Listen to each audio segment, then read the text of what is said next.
ढाई दिन का झोंपड़ा किसके द्वारा बनवाया गया था? तो ढाई दिन का जो झोंपड़ा है वो कुतुबुद्दीन ऐबक के द्वारा बनवाया गया था। ऑप्शन नंबर 20 क्वेश्चन का बिल्कुल राइट आंसर है। अगले क्वेश्चन में पूछा जा रहा है एशियन डेवलपमेंट बैंक यानी कि जो एडीबी है इसका मुख्यालय यानी कि जो हेडक्वार्टर है वो कहां पे स्थित है? तो इसका जो हेडक्वार्टर है वो मनीला फिलीपींस में स्थित है। Right answer option number C रहेगा इस क्वेश्चन का।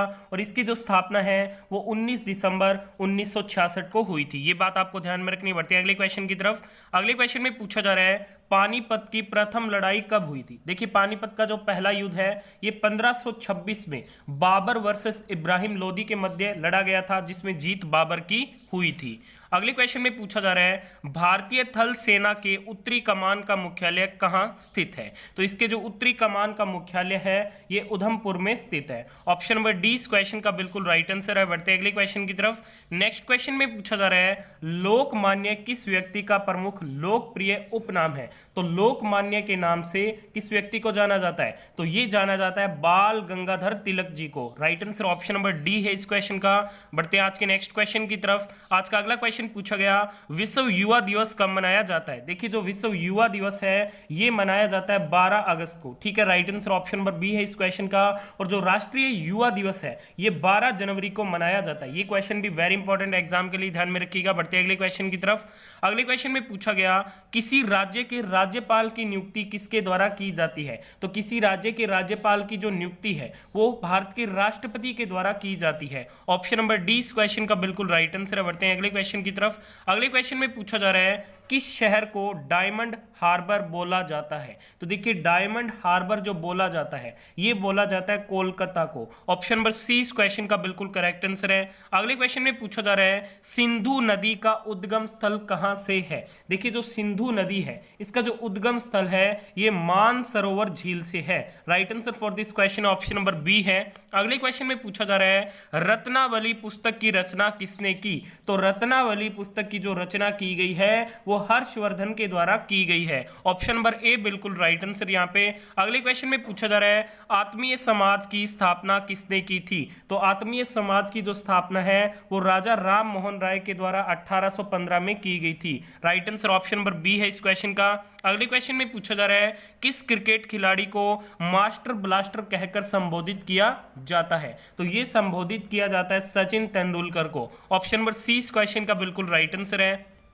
अगले क्वेश्चन में पूछा जा रहा है ग्राम पंचायत का कार्यकाल कितने वर्ष का होता है? तो ग्राम पंचायत का जो कार्यकाल है वो 5 वर्षों का होता है। Right answer option number B है इस क्वेश्चन का। अगले क्वेश्चन में पूछा जा रहा है राज्य विधानमंडल के निम्न सदन को क्या कहते हैं? तो राज्य विधानमंडल के निम्न सदन को विधानसभा कहा जाता है और इसके उच्च सदन को विधान परिषद कहा जाता है। तो दोनों क्वेश्चन ध्यान में रखिएगा। अगले क्वेश्चन में पूछा जा रहा है इंडिया गेट कहां स्थित है? देखिए जो इंडिया गेट है ये न्यू दिल्ली में स्थित है और जो गेटवे ऑफ इंडिया है वो मुंबई में स्थित है। ये बात भी आपको ध्यान में रखनी पड़ती है। अगले क्वेश्चन की तरफ। अगले क्वेश्चन में पूछा जा रहा है एक प्रकाश वर्ष कितने मीटर के बराबर होता है? देखिए जो एक प्रकाश वर्ष है ये किसके बराबर होता है? तो ये 9.461 गुणा 10 की घात 15 मीटर के बराबर होता है। Right answer option number A है इस क्वेश्चन का। अगले क्वेश्चन में पूछा जा रहा है मानव शरीर में रक्त की अपर्याप्त आपूर्ति को कहते हैं? तो इसे इस्कीमिया कहते हैं। ऑप्शन नंबर ए बिल्कुल राइट आंसर इस क्वेश्चन का। बढ़ते हैं आज के अगले क्वेश्चन की तरफ। आज के अगले क्वेश्चन में पूछा जा रहा है वाहनों से निकलने वाले धुएं में कौन सी विषैली गैस होती है? तो इसमें कार्बन मोनोऑक्साइड होती है। तो कार्बन मोनोऑक्साइड इस क्वेश्चन का आपका बिल्कुल राइट आंसर है। नेक्स्ट क्वेश्चन की तरफ। अगले क्वेश्चन में पूछा जा रहा है कौन सी बीमारी दूषित जल पीने से होती है? देखिए दूषित जल पीने से ऑप्शन नंबर ए हैजा नामक बीमारी होती है। तो हैजा इस क्वेश्चन का आपका बिल्कुल राइट आंसर है। अगले क्वेश्चन में पूछा जा रहा है वेरी मोस्ट इंपॉर्टेंट क्वेश्चन है कोशिका का अध्ययन क्या कहलाता है? तो कोशिका का जो अध्ययन है वो साइटोलॉजी कहलाता है। Right answer option number C है इस क्वेश्चन का। बढ़ते हैं आज के अगले क्वेश्चन की तरफ। आज का अगला क्वेश्चन आपसे पूछा गया निम्न में से क्या केंचुए का श्वसन अंग है? तो केंचुए का जो श्वसन अंग होता है वो त्वचा होता है। त्वचा से ये अपना श्वास ग्रहण करता है। राइट आंसर ऑप्शन सी है इस क्वेश्चन का। अगले क्वेश्चन में पूछा जा रहा है मानव शरीर में वसा जमा होती है। देखिए मानव शरीर में जो वसा है वो वसा उत्तक में जमा होती है। Correct answer option number C रहेगा इस क्वेश्चन का। अगले क्वेश्चन में पूछा जा रहा है कालाजार रोग किसके कारण होता है? देखिए जो कालाजार रोग है ये किसके कारण होता है? तो ये प्रोटोजोआ जनित बीमारी है। ऑप्शन नंबर ए बिल्कुल राइट आंसर इस क्वेश्चन का। अगले क्वेश्चन में पूछा जा रहा है मृग मरीचिका बनने वाली घटना किस पर आधारित होती है? देखिए जो मृग मरीचिका बनने वाली जो घटना होती है ये प्रकाश के पूर्ण आंतरिक परावर्तन पर आधारित होती है। इस क्वेश्चन का right answer option number C है। अगले क्वेश्चन में पूछा जा रहा है द्रव्यमान का एसआई मात्रक क्या होता है? तो द्रव्यमान का जो एसआई मात्रक होता है वो किलोग्राम होता है। Right answer option number D है इस क्वेश्चन का। बढ़ते हैं आज के नेक्स्ट क्वेश्चन की तरफ। आज के अगले क्वेश्चन में पूछा जा रहा है कपूर उदाहरण है। तो कपूर किसका उदाहरण है? देखिए जो कपूर है वो ऊर्ध्वपातक का उदाहरण है।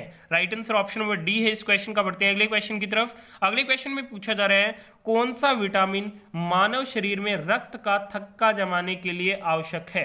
तो मानव शरीर में रक्त का थक्का जमाने के लिए विटामिन के आवश्यक होता है। Right answer option number D है इस क्वेश्चन का। अगले क्वेश्चन में पूछा जा रहा है निम्न में से कौन सा हाइड्रोजन का आइसोटोप है? तो देखिए प्रोट्रियम, ड्यूटेरियम और ट्रिटियम ये जो तीनों हैं यानी कि उपरोक्त सभी क्या है? हाइड्रोजन के आइसोटोप है। Right answer option number D है इस क्वेश्चन का। अगले क्वेश्चन में पूछा जा रहा है स्टेनलेस स्टील में उपयुक्त धातु कौन सी होती है? तो स्टेनलेस स्टील में उपयुक्त धातु क्रोमियम होती है और क्रोमियम लोहे प्लस निकेल से बनाई जाती है। अगले क्वेश्चन में पूछा जा रहा है निम्न में से सबसे भारी धातु कौन सी है? तो सबसे भारी जो धातु है वो ऑस्मियम है। आपको कमेंट करके बताना है सबसे हल्की धातु कौन सी है। अगले क्वेश्चन में पूछा जा रहा है भारतीय संविधान में संशोधन का प्रस्ताव किस देश के संविधान से लिया गया है? तो ये लिया गया है दक्षिण अफ्रीका देश के संविधान से। Right answer option number B है।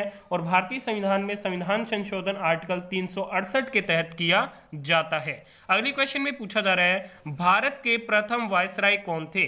तो भारत के जो प्रथम वायसराय है ये लॉर्ड कैनिंग थे। Right answer option number C है इस क्वेश्चन का। नेक्स्ट क्वेश्चन में पूछा जा रहा है अर्थशास्त्र में नोबेल पुरस्कार पाने वाले पहले भारतीय कौन थे? तो कौन थे? तो ये थे Amartya Sen. Right answer option number A है इस क्वेश्चन का। अगले क्वेश्चन में पूछा जा रहा है वेरी मोस्ट इंपॉर्टेंट क्वेश्चन है ज्ञानपीठ पुरस्कार किस क्षेत्र में दिया जाता है? देखिए जो ज्ञानपीठ पुरस्कार है ये साहित्य के क्षेत्र में 1965 से दिया जा रहा है। तो ऑप्शन नंबर बी बिल्कुल राइट आंसर इस क्वेश्चन का। अगले क्वेश्चन में पूछा जा रहा है हिंद स्वराज नामक पुस्तक किसके द्वारा लिखी गई है? तो हिंद स्वराज नामक पुस्तक महात्मा गांधी जी के द्वारा लिखी गई है। अगले क्वेश्चन में पूछा जा रहा है विश्व जनसंख्या दिवस कब मनाया जाता है? देखिए जो विश्व जनसंख्या दिवस है ये 11 जुलाई को मनाया जाता है। Correct answer option number C है इस क्वेश्चन का।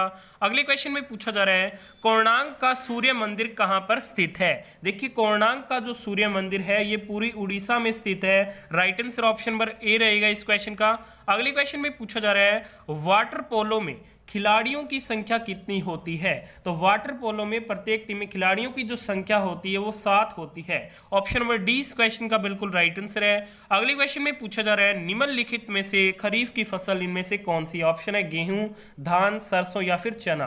तो इस क्वेश्चन का right answer option number B रहेगा। धान क्या है? खरीफ की फसल है। अगले क्वेश्चन में पूछा जा रहा है भारतीय वानस्पतिक सर्वेक्षण का मुख्यालय कहां पे स्थित है? तो इसका जो मुख्यालय है वो लखनऊ उत्तर प्रदेश में स्थित है। अगले क्वेश्चन में पूछा जा रहा है दिल्ली की सुल्तान रजिया सुल्तान किसकी पुत्री थी? तो ये किसकी पुत्री थी? तो ये इल्तुतमिश की पुत्री थी। ऑप्शन नंबर सी इस क्वेश्चन का बिल्कुल आपका राइट आंसर है। अगले क्वेश्चन में पूछा जा रहा है राष्ट्रीय विज्ञान दिवस कब मनाया जाता है? देखिए जो राष्ट्रीय विज्ञान दिवस है ये मनाया जाता है 28 फरवरी को। ठीक है, आपको कमेंट करके एक और क्वेश्चन बताना है कि राष्ट्रीय खेल दिवस कब मनाया जाता है। नेक्स्ट क्वेश्चन में पूछा जा रहा है भारत का पूर्वी समुद्री तट को किस नाम से जाना जाता है? तो भारत के पूर्वी समुद्री तट को कोरोमंडल तट के नाम से जाना जाता है। Right answer option number C है इस क्वेश्चन का। अगले क्वेश्चन में पूछा जा रहा है अनुच्छेद 370 को भारत के किस राज्य से हटाया गया है? तो इसे जम्मू कश्मीर से हटाया गया आर्टिकल 370 और 35A को। ठीक है, ये बात आपको ध्यान में रखनी है। अगले क्वेश्चन में पूछा जा रहा है भारत के किस राज्य में सियाचिन ग्लेशियर स्थित है? तो सियाचिन का जो ग्लेशियर है ये स्थित है जम्मू एंड कश्मीर में। अगले क्वेश्चन में पूछा जा रहा है 1857 की क्रांति के दौरान भारत के गवर्नर जनरल कौन थे? तो 1857 की क्रांति के दौरान भारत के गवर्नर जनरल लॉर्ड कैनिंग थे। अगले क्वेश्चन में पूछा जा रहा है प्लासी का युद्ध कब हुआ था? तो प्लासी का जो बैटल लड़ा गया था ये 1757 में लड़ा गया था।